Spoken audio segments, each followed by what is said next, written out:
One team that needs to restructure things is the Buffalo Bills. Oh, we're done with the Patriots.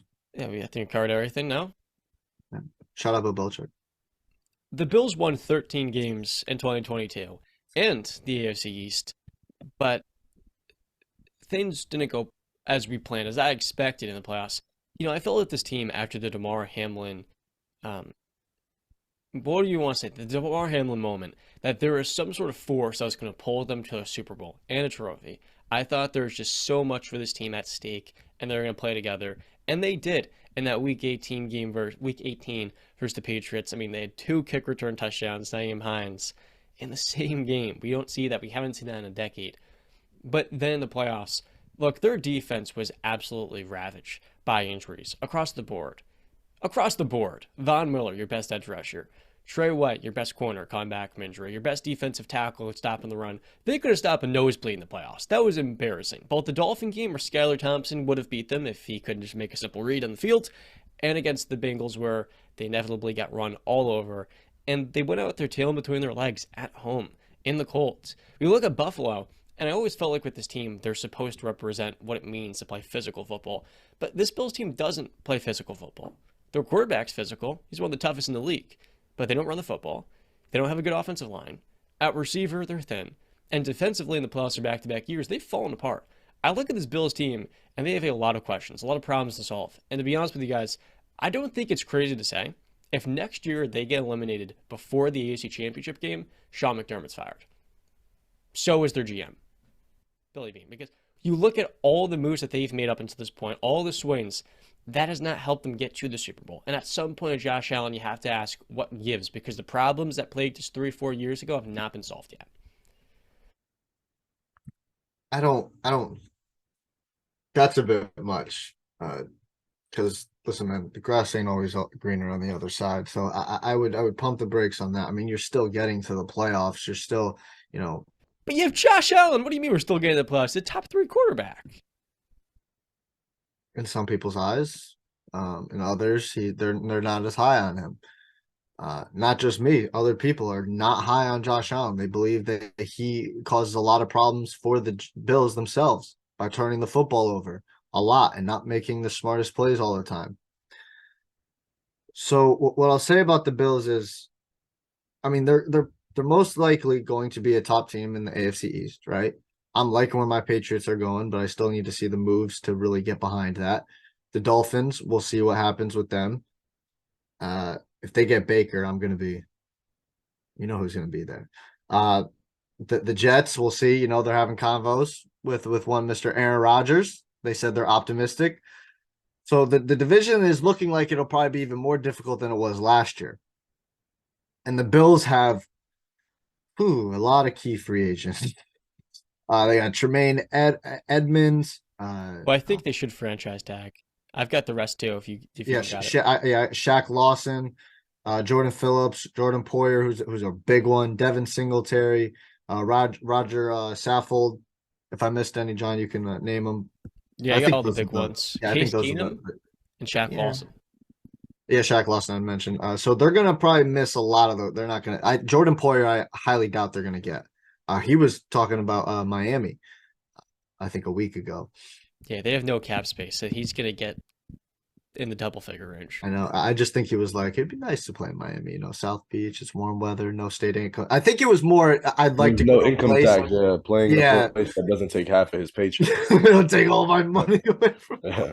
Hey, I wouldn't Dallas mind is a that good too. spot. Texas, they don't take your money. But yeah, they're gonna lose a lot of players. The O line, we know their problems. Von Miller, he got that terrible injury. What is he gonna be next year? A year older, off an injury. We'll see. Tre'Davious White, you expect him to be much better this season. You still got Micah Hyde, who's pretty good. But the problem is the problems. It's really Stephon Diggs out there and Josh Allen. The running game has not been productive, and they don't run enough. We should mention that Leslie Frazier has walked away.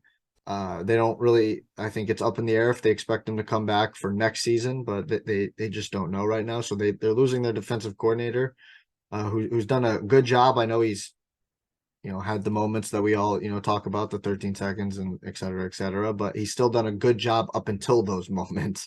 But yeah, Bills got some holes they got to fill, and they've got a lot of free agents. They got a lot of money tied to Josh Allen and Stephon Diggs and Von Miller. Let's see how the Bills. It's going to be very interesting to see how the Bills handle these next coming weeks, and honestly, a couple years, like 2 years down the line. It'll be very interesting where they are in a couple years. Yeah, it's going to be a very interesting offseason for them. For them, it's I wouldn't say make it or break it, but it's a big offseason for them to make that next step to really get to the Super Bowl, because this is a team that, in our eyes, is very clear they're Super Bowl contenders, but they just fall apart when it matters most. And John mentioned the defense. Losing a guy like Jordan Poyer is a big deal. And then if you're adding Tremaine Edmunds on top of that, even worse. So this defense that already lost you big games many times already has gotten worse. So you go from a defense that has let you down to an even worse defense. It doesn't look great for Buffalo. I have no doubt in Josh Allen and his capabilities. If Stephon Diggs is there, Gabriel Davis didn't have the year that we all expected of him after that monster postseason game that he had against the Chiefs. I think we all expected so much more of him, but I don't believe this Bills team is that far off at all. If you This is an offense that opted to not run the football. So I'm not going to go out there and diss Devin Singletary. But if you get yourself a running back that you basically have no choice but to give the football to, if you get a big dog in that draft, I'm not saying this is even possible for them, but a Bijan Robinson, somebody like that, where it's a complete shift on the offensive side for you, where you have to turn around and hand the ball off maybe 20 times to a bell cow running back. That might alleviate a lot of problems on offense where you're not as, I mean, I guess they're not one dimensional because Josh Allen runs, but not expecting Josh Allen to carry the workload 24/7. So obviously their biggest needs are on the defensive side, but there are still holes on the offensive side. But like I said, this Bills team isn't that far off. I would not be surprised if they're playing in the AFC Championship game. Why? Because of number 17 and because of Stephon Diggs. Since Stephon Diggs walked into Buffalo, this Bills team has been so close to making that next step. And I think they're getting there. I think losing that home game to Cincinnati in the playoffs is an eye opener. That was I guess not, that was their version of rock bottom. It was like, okay, we got to do something. We need to change something. Our home field advantage became our own worst nightmare. So I think Buffalo does need to make some moves, and I think they will. I'm booking Buffalo for an AFC Championship appearance this upcoming season. They better make some moves because this running game was terrible last year. I mean, Mhm. without Josh Allen, they had the second least yards in all of football run, and that's unacceptable. In Buffalo, New York, you have to be able to run it better. Devin Singletary, guys talked about, he's efficient, he's good. Now, playing with Josh Allen elevates him because he's not seeing quite as frequent stacked boxes as most starting running backs. And at 5'7", he doesn't set that physical tone. If you can re-sign him to be your change of pace back, I think he's great. But I look at Kansas City. They draft Isaiah Pacheco. I look at all these teams. The Patriots get Ramondre Stevenson in the 4th round, Dameon Pierce. A lot of these tough backs that can just be efficient on the ground and get something going, they're not first-round picks. They don't need to be a first-rounder. For the Bills, last year you took James Cook, 3rd running back off the board. Obviously, that didn't really pan out for them too well. It's now Naeem Hines. You just need to hit on the running back. And you also need to upgrade their offensive line because it hasn't been good. Josh Allen has plugged a lot of their holes. And I remember a year ago having this discussion where Bill fans were telling me, we have a top 5 tight ends. We have one of the best receiving corps. The offensive line's solid. No, you don't have a top 5 tight ends. Dawson Knox is solid, though. He's a good player. You don't have an upper echelon offensive line.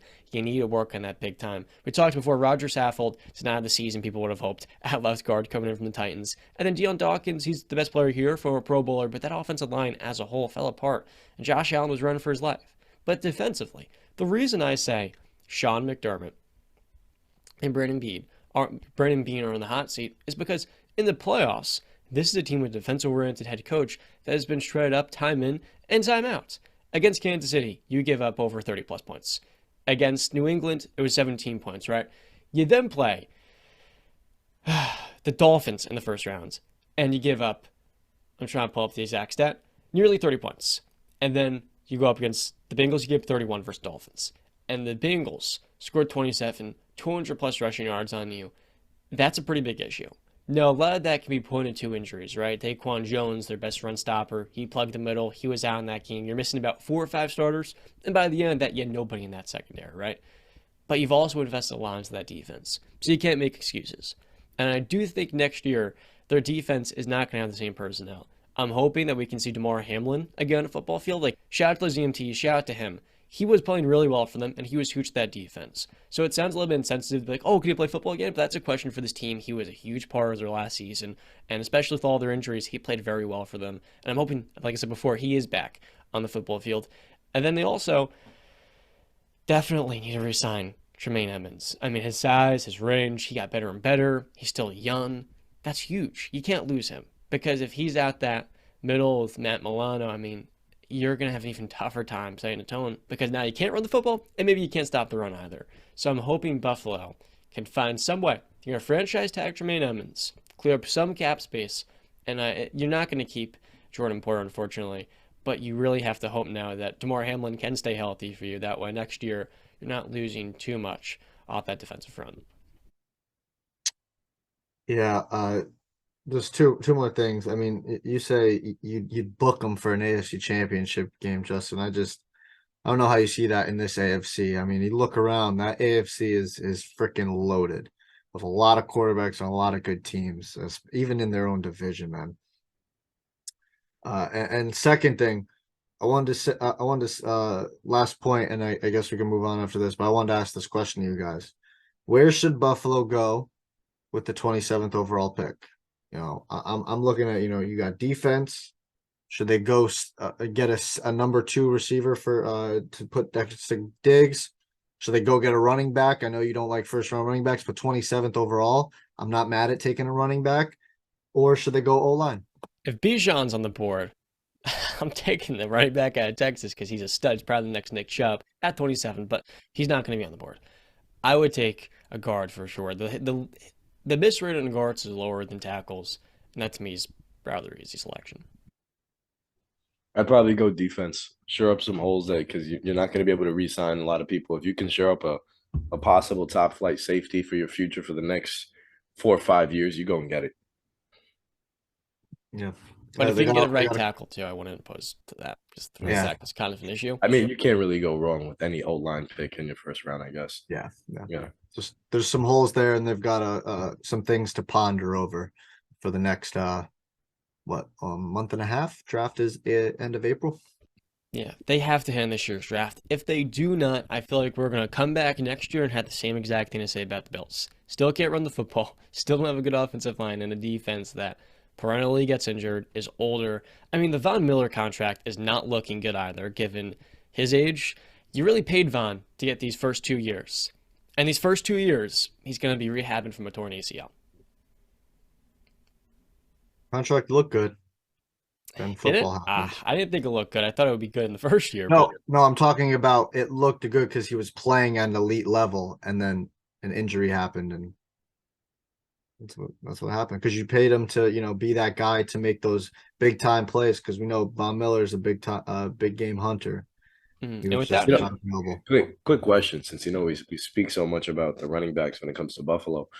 I don't know if you guys heard these rumors surface, but Tennessee is shopping Derrick Henry. Mm-hmm. I heard it. I don't think that I think that they'd be. I think they are, like they would want him. I don't think they have the money to pay Derrick Henry. $16 million cap hit for Kane Henry. Look, Derrick Henry on this team. Hell yeah, would I love that? But they don't have any cap flexibility as is. So, given your limited resources, invest in all of that flexibility into a running back when you can just draft one for $1 million in the third round or the second round, that to me would be crazy. If Derrick Henry worth $2 million, I'd say hell yeah. I think, though, for them, another priority is Gregory Rousseau's development because he was not the same player quite exactly without Von. And they invested a first-round pick into him to be that elite-level edge rusher. I like Rousseau, but it's going to be absolutely huge. He takes another step forward in year 3.